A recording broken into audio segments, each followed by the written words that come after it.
A reading from the book of Sirach.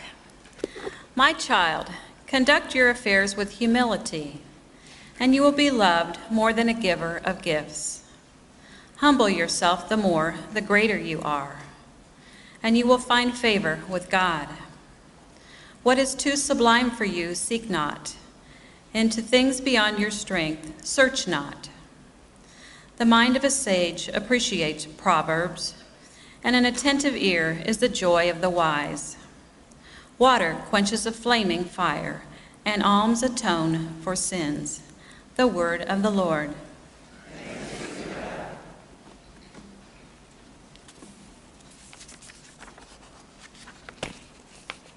A reading from the letter to Hebrews. Brothers and sisters, you have not approached that which could be touched, and a blazing fire, and gloomy darkness, and storm, and a trumpet blast, and a voice speaking words, such that those who heard begged that no message be further addressed to them. No, you have approached Mount Zion, and the city of the living God, the heavenly Jerusalem, and countless angels in festal gathering, and the assembly of the firstborn enrolled in heaven, and God, the judge of all, the spirits of the just made perfect, and Jesus, the mediator of a new covenant, and the sprinkled blood that speaks more eloquently than that of Abel. The word of the Lord. The Lord be with you. And with your spirit. A reading from the Holy Gospel according to Luke.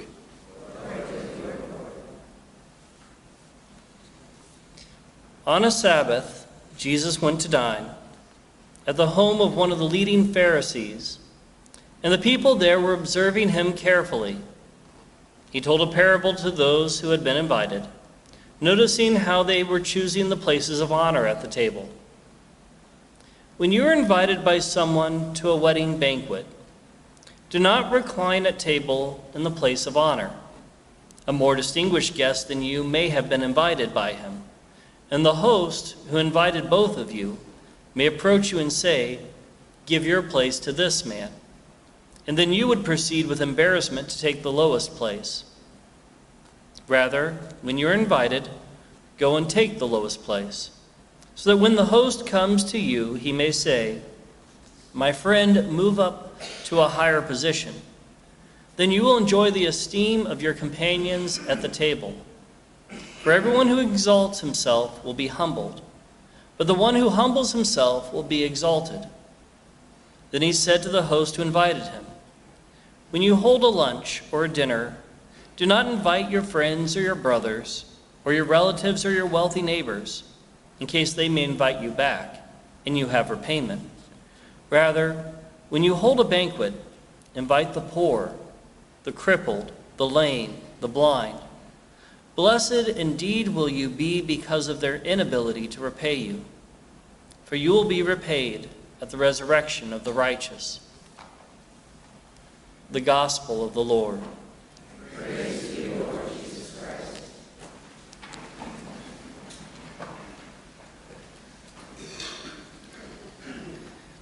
Humility. Humility is a common theme in our readings, both the Gospel and the first reading. Humility.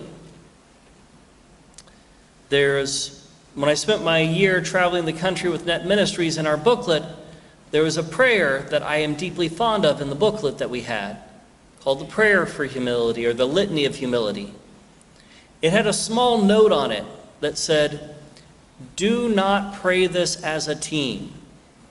Apparently they had a past experience of people praying for humility and receiving humility all as a group. The process of receiving humility is called humiliation. We tend not to want humility. We tend not to desire it. We like to be proud of ourselves. We like to be proud of the things we've done. And an interesting aspect about true humility is there is false humility. True humility is synonymous with honesty. True humility is synonymous with honesty. A truly humble person does not think that they are the worst at things when they're good at them. That's actually false humility. Why is it false humility? Because it's a form of pride. Surprising. False humility is pride. When you play down what you are good at, you're begging people to compliment you. When you say, well, I'm not that good at that, and you know you're probably the best person in the state, you're just begging people to compliment you. You're really keeping the attention on yourself, and you're saying, somebody else lift me up. Somebody else make me look good. I'm tired of making myself look good. Somebody else make me look good for a while. Enough about me. What do you think about me? In all honesty, humility is when we can say, I'm good at some things and I need to work on others. And even the things I'm good at, I still need to keep working at. Pride is where we say, I am better than I really am. And we try to make it off as we're better than we are. We try to draw attention to ourselves and feel better by thinking that we're more. Both pride and false humility, we're trying to feel better about ourselves by saying we're something we're not.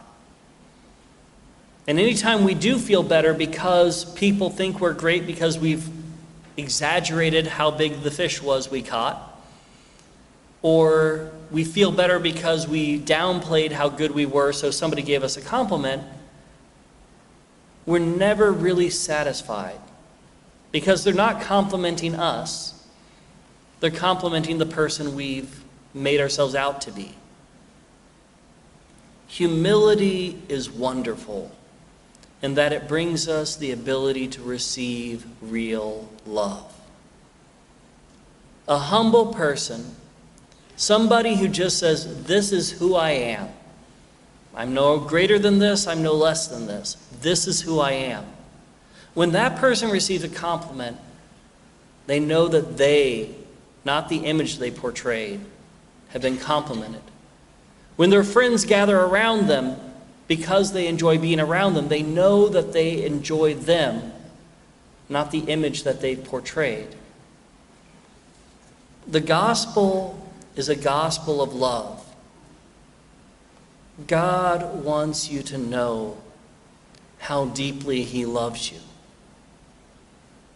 He loves you enough to die for you on the cross, knowing exactly who you are, knowing all the worst parts about you and knowing all the best parts about you. He says you are worth dying for. I love you this much.